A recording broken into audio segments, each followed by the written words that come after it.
en la cima de la actualidad.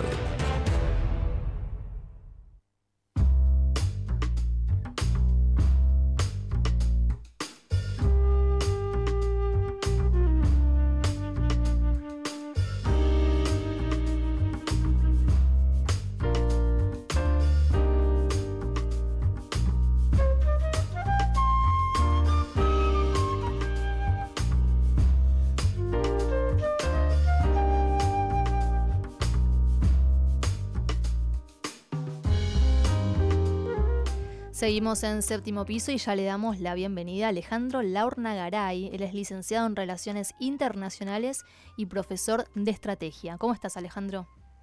¿Qué tal, Leila? ¿Cómo estás? Un gusto saludarte y charlar con vos nuevamente. Un gusto. El gusto es siempre nuestro de tenerte aquí para analizar en principio, este acuerdo entre Estados Unidos y Ucrania. ¿Cómo lo ves? ¿Beneficia a Ucrania o, en definitiva, implica la cesión de su propia soberanía? Bueno, en este tipo de acuerdos entre dos actores muy asimétricos en términos de poder político, en el militar, diplomático, etcétera, etcétera, por supuesto que en primer lugar el más beneficiado es el actor más poderoso, ¿no? Y además, teniendo en cuenta en el contexto temporal que se da en medio de un conflicto donde Ucrania está muy debilitada y tiene que hacer concesiones para todas las partes involucradas, como realmente se sabía, por lo menos yo lo analizaba desde el inicio de esta situación y del inicio de la operación militar especial, ¿no? Que a Ucrania lo único que le convenía era que no se iniciara esto y negociar en algunas cuestiones mediante un diálogo pacífico, respetando las condiciones de seguridad para Rusia. No lo hizo, se avanzó presionado por Occidente, se debilitó, pasó a depender para su existencia del apoyo occidental, y ahora Occidente, que tenía dos objetivos en su momento. Uno era debilitar a Rusia y el otro era, poner los ojos, como lo viene haciendo históricamente, en las tierras fértiles, en las tierras raras, en los recursos minerales de Ucrania, y ahora, llega la hora de cobrárselo. Así es la geopolítica, así es la historia de las relaciones internacionales y así es la historia de los conflictos bélicos, ¿no? Parece que Ucrania, en ese sentido, o el gobierno ucraniano, el régimen ucraniano, no ha comprendido el rol histórico y el rol actual que ocupa en el sistema internacional y en esa región en especial, donde funciona como un tapón entre Occidente y la civilización eslava ortodoxa, ¿no? En definitiva, es un acuerdo que beneficia mucho más a los Estados Unidos, que obtiene lo que busca. Trump, en estrategia y negociación, es muy claro lo que venía haciendo Estados Unidos en estos meses, que es presentar un acuerdo de máxima, donde Ucrania no podía aceptarlo de ninguna manera, e ir bajando en algunas cuestiones, pero conteniendo y reservándose los intereses puramente estratégicos que quiere Estados Unidos, que en medio de esta carrera global por los recursos naturales, Ucrania es una de esas fuentes de recursos y Estados Unidos ahora parecería que se asegura mediante este acuerdo el acceso prioritario frente a otros actores del mundo a estos recursos, ¿no? Por eso la Unión Europea todavía no se alinea totalmente, porque no está sacando ninguna porción del pastel de Ucrania, ¿no? Por eso la Unión Europea la vemos todavía ahí boyando en estas negociaciones, no porque sean bondadosos y quieran ayudar a Ucrania realmente. Claro. Hay un punto clave además, que es que no hay protección militar directa por parte de Estados Unidos, un tema que preocupaba mucho a Zelensky, ¿no? Quería asociar, la entrega de los recursos naturales, y como contraprestación estaba el tema de la defensa estadounidense. Eso no lo logra. ¿Queda debilitado Zelensky en ese punto?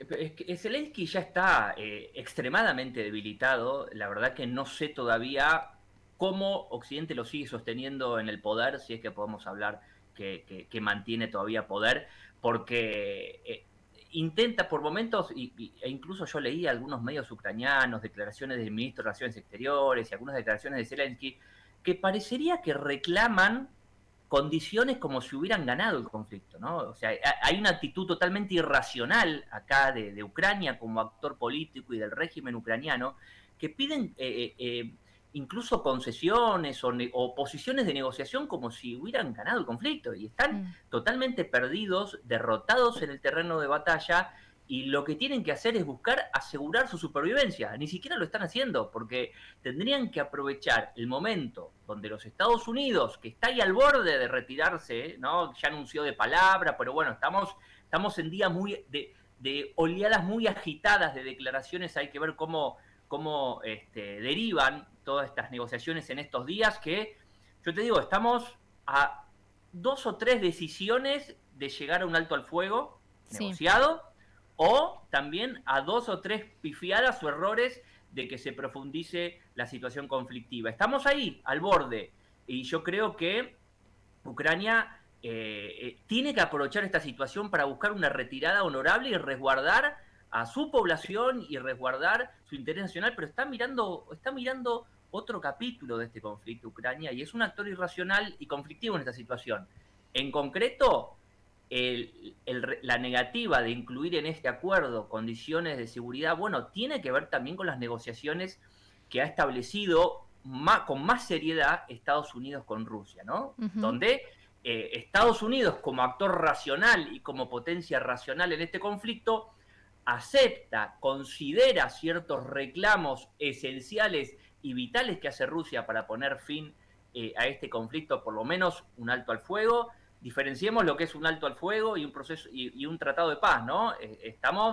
Podemos ir escalonando esta situación y en concreto esas condiciones que no cede Estados Unidos ante el pedido de Ucrania, bueno, tiene que ver porque prioriza en este caso el interés nacional y las condiciones que sí establece Rusia de tener la ayuda militar, de tener la militarización de Ucrania y apuntar hacia un Estado neutral, ¿no? Por supuesto, históricamente, y esto los rusos lo saben mucho más que nosotros, Estados Unidos no es un negociador confiable en el largo plazo, ¿no? Ha prometido y ha firmado tantas cosas con muchos actores a lo largo de la historia y después, bueno, se ha pasado esos acuerdos por, ya sabemos por dónde, ¿no? Pero hay que ver, yo creo que en este caso hay un respeto mutuo, hay un diálogo serio y Estados Unidos está en la intención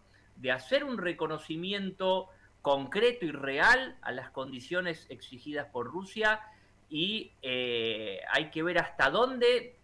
Yo creo que Estados Unidos tiene las condiciones para no diría someter, pero determinar que Ucrania acepte las condiciones planteadas. Claro. Pero bueno, no podemos asegurarlo y vuelvo a decir, estamos a las puertas a un par de decisiones. Lo que dijo Witkoff hace unos días de que Ucrania, el negociador de los Estados Unidos, ¿no? De que Ucrania estaría en condiciones de reconocer a Crimea y a las 4 regiones, por lo menos en términos de facto, no de jure, no legalmente, sino de facto, sería un pasito más, por lo menos para un alto al fuego, ¿no? Pero bueno, hay que ver en el terreno cómo se desarrollan estos días que son claves, ¿no? Sobre todo de cara al 9 de mayo. Totalmente, y además porque también la administración Trump es bastante cambiante, porque justo después de la firma de este acuerdo de entrega de recursos estratégicos ucranianos a Estados Unidos, el Departamento de Estado anuncia que Estados Unidos se retira de la mesa de negociación. ¿Cómo interpretás esta declaración? Bueno, hay que ver si ese anuncio, en estrategia y en negociación, hay que saber diferenciar, encontrar la diferencia entre las declaraciones a través de los medios de comunicación y lo que después se efectiviza y se hace realmente, ¿no? Porque muchas veces algunas declaraciones son avisos, son presiones para lograr que los otros actores en el proceso de negociación tomen algunas decisiones o hagan algunas concesiones, o si realmente luego decantan en decisiones concretas en la cuestión. Hay que ver si esto no es un anuncio, bueno, una concesión o a Ucrania. En realidad es lo que menos le conviene a Ucrania, es que Estados Unidos se retire, claro, porque es su único sostén real. Hay que ver si es un intento de presión hacia Rusia, un intento de presión hacia Ucrania para que ceda en los otros puntos en los que Ucrania se niega a ceder. Pero bueno, no podemos asegurar que vaya a ser efectivamente así. Si se llega a enfriar la participación, ¿no? Pues dijo, me retiro como mediador, pero vamos a seguir trabajando, insistiendo para lograr el proceso de paz. Bueno, son hay que ver de qué manera se puede materializar este supuesto retiro de las negociaciones, pero por supuesto que esto puede cambiar. Trump juega lo que se llama en estrategia el actor irracional, ¿no? Donde no se puede en líneas claras predecir qué es lo que va a hacer, ¿no? De un día para el otro. Es una herramienta clásica de todo manual de estrategia, no es una novedad, no debe sorprender en absoluto. Acá lo que hay que tener en cuenta son algunos elementos que incluso no conocemos, porque son las negociaciones que se dan en concreto entre el negociador norteamericano y el presidente Putin, el negociador norteamericano y el gobierno y el régimen ucraniano. Ahí están las cosas. Nosotros podemos interpretar hasta este punto. Bueno, Trump juega al actor irracional. Este anuncio tiene una intención, ¿no? Que lo saben en concreto en la intimidad los altos negociadores, y en ese juego de negociación están, si efectivamente, acá una hipótesis, ¿no? Hay que analizar los escenarios futuros. Si se retira de las negociaciones y recrudecen los conflictos, y bueno, acá estamos hablando de poder, y Rusia está en una posición totalmente superior en términos del conflicto en el terreno de batalla, para que Ucrania incluso siga perdiendo en todo sentido. Claro. En el sentido militar, en el sentido diplomático, en el sentido político, y luego se ve obligado a negociar aún en peores condiciones de las que está hoy, ¿no? O sea, Ucrania tiene todo para perder. Lo que se le está ofreciendo hoy en el marco de las negociaciones es lo que racionalmente debería aceptar, y bueno, y las grandes potencias pensarán de qué manera le dan esta retirada honorable, mediática o discursiva, para que no quede como el mayor de los desastres de su historia, que en parte es por lo menos de las últimas décadas, ¿no? Porque cuando un actor, y sobre todo un Estado tapón, actúa en forma irracional, y bueno, lleva las de perder. Y es lo que le pasó a Ucrania, y es lo que le puede seguir pasando a Ucrania y al pueblo ucraniano, que acá es el que está sufriendo más la actitud y la acción irracional del régimen que lo gobierna, que ya debería haber llamado elecciones, ¿no? Y es el que lleva las de perder. Es irracional, y bueno, como yo lo dije la otra vez en un canal de televisión, acá toda acción irracional y toda acción que se relaciona con el nazismo, toda acción neonazi está y estará llamada a fracasar, porque está movida por el odio, está movida solamente por la violencia y por la intención de destruir, y así lo observamos. Occidente a lo largo de la historia ha intentado debilitar y derrotar a Rusia de muchas maneras, nunca lo ha logrado y no lo va a lograr. Y esto deben entenderlo, y espero por el bien de la humanidad toda que entre Estados Unidos y Rusia puedan llegar a un acuerdo, por lo menos un alto al fuego, para iniciar luego un proceso de paz racional, ¿no? Que tenga en cuenta los intereses de las partes. No, y además a Estados Unidos, bajo la lógica de Trump, le conviene la resolución del conflicto, porque si no, no puede llevar adelante todas estas iniciativas que tienden a hacerse, ¿no?, de recursos estratégicos en este momento donde la prioridad es la competencia con China. Como siempre, súper claro. Alejandro, gracias por tu tiempo con Sputnik.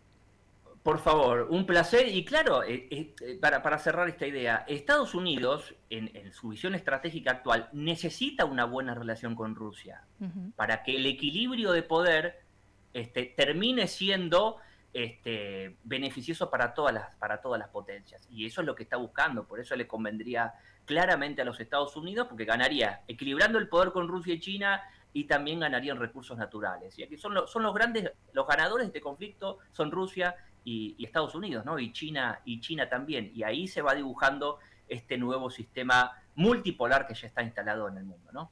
Clarísimo. Gracias, Alejandro. Ahí pasaba el licenciado en Relaciones Internacionales y profesor de Estrategia, Alejandro Laurnagaray. ¿Qué pasa en China, Rusia, Europa, Estados Unidos? Nos vamos de viaje